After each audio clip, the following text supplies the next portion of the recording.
Hi everyone, it's Jerry. I have another excellent game to share with you from the ongoing Top Chess Engine Championship Season 28 Premier Division, Round 29 game, played August 13th. If you're curious, the Premier Division has 56 rounds. On the white end, Stockfish rated 37-31, playing against Ethereal rated 36-18. Alright, with this one we have the Alekhine Defense. And to be a bit more exact, we are looking at the modern mainline. Let's get some more standard moves in here. We're not quite at the start position for this game. Got a flight square, scare a central knight away, continue to develop. Same sides castles game, and here we are. 10 moves in. This is our start position. The first move of this game by Stockfish, we see c5. Now, I believe when I made my initial pass through this game, when I saw c5, I thought, well, this structure right here, these two invasive pawns, that looks familiar. Just a few days ago, I covered a game between Leela Chess Zero and Komodo Dragon from this event. Alekhine Defense 4 Pawns Attack. That was a fantastic game. I encourage you to check that one out. I really think you can take a lot away by examining that game, checking this one out, and trying your best to note similarities and differences with this similar structure, c5, e5. Now, Ethereal's first move is bishop captures knight. Because we're a good human, a good student of the game, we know that we recapture with a piece in this position and keep our king side nice and comfortable for our king, but that's us. Stockfish doesn't care about that. Takes with the g-pawn. Now, I have many things to say about this decision. It's a big decision. Holes on the king side for white. Highlighted. Stockfish is going to try and demonstrate that this half-open g-file is a positive. e5 can be supported if ever challenged. Having f4, it's a nice thing. f5 is a big weakness. This is going to be a nice pivot square for a black knight. Already has one supporter, a second if necessary.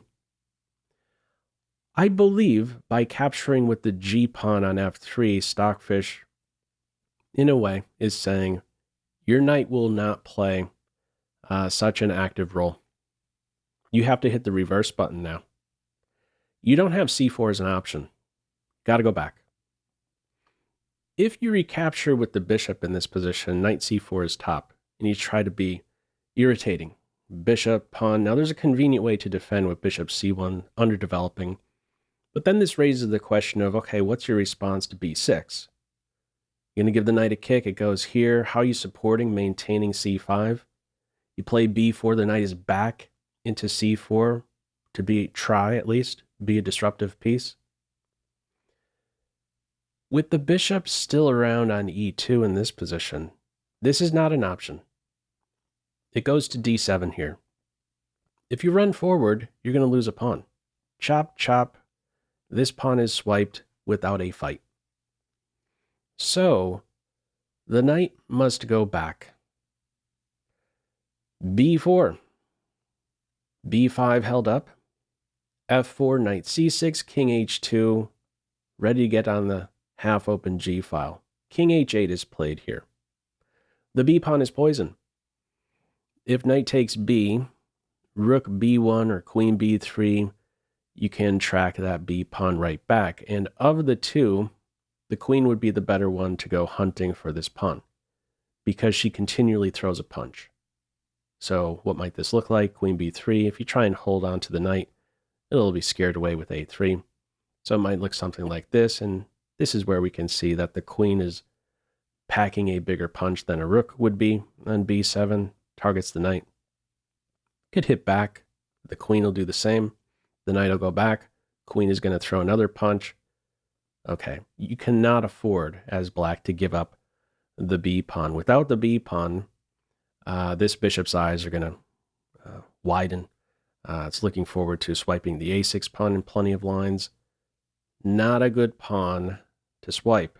What we have, king h8, rook g1, rook g8, and from here, rook b1. Now, why is this point all of a sudden being supported? Well, Stockfish is now gearing up for a4 and b5. You cannot switch that order. You cannot go with a4 first. If you start with a4, now this pawn can be captured because after queen b3, there is a5, and there is no a4 to a3 to scare the knight. So rook b1 it is, and Ethereal takes some time out to find a new home for the knight. Knows that this is coming, so we have bishop h4, hops into a hole on white side. e7 now vacant. Here we go with a4, knight e7, bishop d3. All right, g6, queen g4, knight f5, bishop for knight exchange, pawn takes, queen h5, rook exchange, queen e7, pop quiz. How would you continue here? Feel free to pause the video. Okay, you spot this one? Knight takes d5. A knight for 2 pawns in bounds. This is such a valuable pawn in this position. Taking away f6 from a few pieces. Without the f5 pawn, queen is ready to move at some stage. f5, pawn's ready to roll, maybe f4. That group of pawns, fantastic. Black is running out of squares in such a position. What we have from here, rook f8, rook g4, c6, another pop quiz. How would you continue here? Feel free to pause the video. All right, this is an advanced pop quiz, no doubt. Stockfish's move, king h1, called a waiting move. Waiting for what? Maybe waiting for this rook to go elsewhere? Here's the move that tempted me, queen h5, and I imagine it tempted many others. Isn't the bishop short on squares? Aren't we winning this bishop shortly? Yes. However, black in response to queen h5 has a spectacular drawing resource in f5. Now what? If you take en passant, bishop recaptures, bishop is rescued, black's up the piece, black is winning. What's the story if this piece is collected? Let's test out each. First, with the queens off, what's the problem? Well, the problem is the rook is on the edge, and it's going to try to get off of the edge, but it can't. This structure right here confines the rook to these 2 squares. This is considered a draw. Okay. And the position with the queen still on says after rook g8, this too is a draw. The queen does have a responsibility to defend the rook, sort of. It says from here, e6, queen f7 is some drawing line, also some Pac-Man continuation. Queen takes pawn, queen takes rook, queen takes knight. All right. f5 is a drawing resource if this queen moves from f5 too soon. So we have king h1. Rook d8 from here. And now king g1 is played, so I revisited queen h5 in this position with the king on h1 rather than h2. It doesn't say it's winning, though. And I can't quite put my finger on what exactly the difference is. If queen h5 in this position, it says bishop f6 is now going to be holdable with the king on h1 rather than h2. Here's the thing, f5 would not be a drawing resource in this case. The rook is not on f8 supporting it. Queen takes f5 would be there. It says black can draw this position. If you try these similar moves, queen h6. It says after rook g8, a capture, knight recapture this. There's some timely check in this position followed by knight to e8, noting a difference between the king positions. All right, very deep stuff going on here. How it is played here after rook d8, we have king g1, rook g8, rook exchange, king h2, h6, queen h5, pressure on these 2, king g7. From here, king g2 is played. If f5 is played here, that certainly seems tempting, ready for a fork. Now have coordination on h6. Bishop g5 is saving. That holds h6, and black is prepared to give the piece back in the event of f6. Calls it a draw. King g2 it is. Bishop f6. Stockfish doesn't take. Instead, improves the king. Now, if you take the bishop, this is considered a draw. The king is out of position. Eventually, this idea to take the bishop on f6 can be a thing if the king is better positioned over on the queen side, where it can make some headway. So something through a b5 break, and this path targeting a base point. But for now, the king on g2, just out of play. There is no rush in this position after bishop f6 with capturing this piece. What does it have? There's no retreat. It's still a super vulnerable piece. So king improvement. Queen e6, and from here king e2.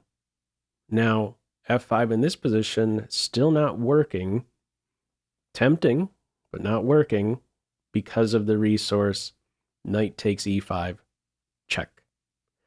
Pawn takes knight, queen takes. This is considered a draw. It says you could afford to give up h6. Big deal. This is a very strong pawn. Connected passer. All right. Not quite working f5. So king e2. Now this is nearby. So the queen goes back to e7. If you try to rescue the bishop, you're lost. So if you go here, first of all, your queen is dead. Look at all the squares these pawns cover from these three.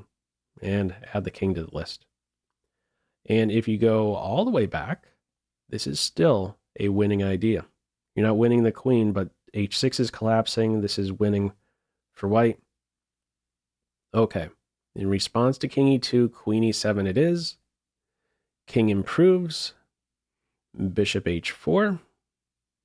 This was now starting to be a threat with the king a little bit closer to this idea. King c2, and from here, f5. From here, queen takes f5 is played. So this looks like a bit of a bizarre move. Why is that played? Black is running out of moves. I mean, what do? Do you just continually move back and forth with the bishop like this? If you try to improve the knight to one of these two squares, or I'm not even sure what other move to suggest. Let's just touch on that one. A knight move, there's no pressure on e5. You could go with f5 and box out the knight.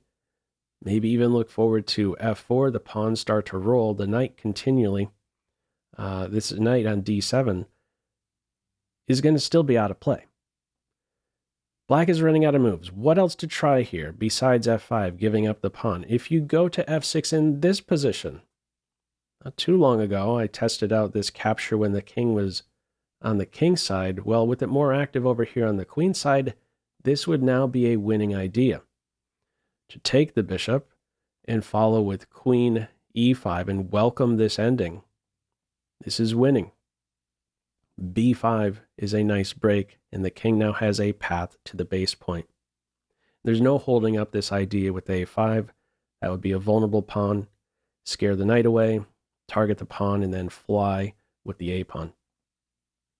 Okay, so what we have here as the try by Ethereum after king c2, f5, queen takes f5, queen f7, queen g4 check, queen g6 check.